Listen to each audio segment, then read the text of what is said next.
ঢাকা দক্ষিণ সিটি কর্পোরেশনের মেয়র হিসেবে বিএনপি নেতা ইশরাক হোসেনকে আনুষ্ঠানিকভাবে দায়িত্ব হস্তান্তরের দাবিতে টানা পঞ্চম দিনের মতো বিক্ষোভ করছেন তার সমর্থকরা। আজ সকালে নগর ভবনের প্রধান ফটকে তালা লাগিয়ে দেন বিক্ষোভকারীরা। সকাল থেকে ঢাকার বিভিন্ন স্থান থেকে বিক্ষোভকারীরা নগর ভবনের দিকে মিছিল নিয়ে আসেন। এরপর সবাই সেখানে জড়ো হয়ে বিভিন্ন স্লোগান দিতে দেখা যায়।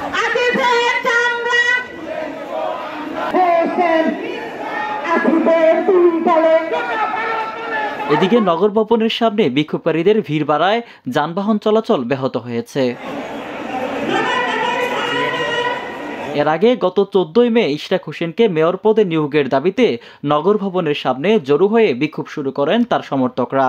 এরপর ঢাকাবাসীর ব্যানারে বৃহস্পতিবার থেকে টানা বিক্ষোভ কর্মসূচি পালন করা হচ্ছে।